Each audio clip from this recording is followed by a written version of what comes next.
ایک بندہ مسلم و بخاری، ترمذی، نسائی اور ابو داؤد مشکات شریف کی احادیث جو مولوی حضرات ان احادیث کو چھپاتے ہیں، ان احادیث کو ایک طالب علم آ کر عوام کے سامنے بیان کرتا ہے کہ یہ ہمارے بخاری کا حدیث ہے، مسلم کا حدیث ہے، ترمذی کا حدیث ہے، تواتر حدیث ہے کہ رسول اللہ صلی اللہ علیہ وآلہ وسلم نے آخری خطبہ میں اپنے اہل بیت کے لیے اعلان کیا کہ میں دنیا سے جا رہا ہوں، میں اللہ کا پیغمبر ہوں، میں دنیا سے جانے والا ہوں، جا رہا ہوں، اور میں تم میں دو بھاری چیزیں، وزندار چیزیں چھوڑے جا رہا ہوں۔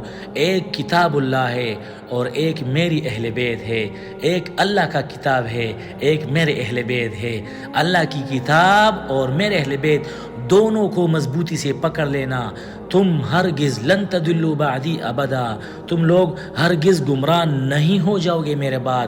اور پھر فرمایا احدہما اعظم من الآخر، یہ قرآن اور اہل بیت ایک دوسرے سے عظیم ہے، یعنی قرآن اہل بیت سے عظیم، اہل بیت قرآن سے عظیم ہے۔ پھر فرمایا احدہما افضل من الآخر، یہ قرآن اور اہل بیت ایک دوسرے سے افضل ہے، قرآن اہل بیت سے افضل، اہل بیت قرآن سے افضل۔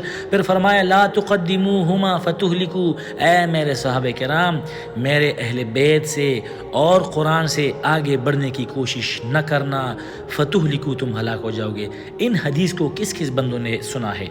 خدا کے لیے سچ بتائے کہ یہ مولوی یہ حدیث چھپاتے ہیں، تو آپ کو اس حدیث کا پتہ نہیں تھا؟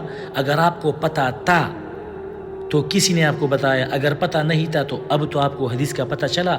یہ ہمارا حدیث ہے، ہمارے اہل سنت والجماعت کا حدیث ہے، رسول اللہ کا حدیث ہے، ان کو یہ مولوی چھپاتے ہیں۔